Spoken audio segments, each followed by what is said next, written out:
എമ്പുരാൻ എന്ന ചിത്രത്തിൻ്റെ 8ാം ദിവസത്തെ ഏറ്റവും പുതിയ ബാംഗ്ലൂർ ബോക്സ് ഓഫീസ് കളക്ഷൻ റിപ്പോർട്ടാണ് ഇന്നൊരു വീഡിയോ ഭാഗത്ത്.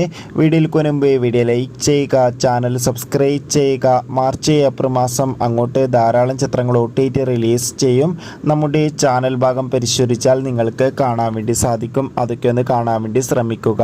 മോഹൻലാൽ, പൃഥ്വിരാജ്, മഞ്ജു വാര്യർ, ടൊവിനോ തോമസ് എന്നൊക്കെ പ്രധാന കഥാപാത്രങ്ങളായി മാർച്ച് 27-ാം തീയതി റിലീസിന് എത്തിയ ചിത്രമായിരുന്നു എമ്പുരാൻ. ചിത്രത്തിന് ഇപ്പോഴും നല്ല മികച്ച പോസിറ്റീവ് റെസ്പോൺസാണ് പുറത്തുവന്നുകൊണ്ടിരിക്കുന്നത്.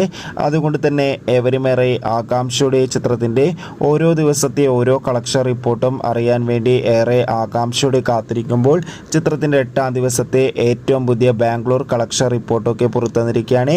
അത്യാവശ്യം മികച്ചൊരു ബുക്കിംഗ് ആയിരുന്നു ഇന്നലെ 8ാം ദിവസം ബാംഗ്ലൂരിൽ നടന്നത്. അതുകൊണ്ട് തന്നെ ഇന്നലെ മാത്രം എമ്പുരാൻ എന്ന ചിത്രം ഏകദേശം 1.5 കോടിക്കടുത്ത് ബാംഗ്ലൂരിൽ നിന്ന് കളക്ഷൻ സ്വന്തമാക്കുമെന്നാണ് ട്രാക്കിംഗ് റിപ്പോർട്ടുകൾ സൂചിപ്പിക്കുന്നത്. കാത്തിരിക്കാം കൂടുതൽ ബോക്സ് ഓഫീസ് കളക്ഷൻ റിപ്പോർട്ടിനായി.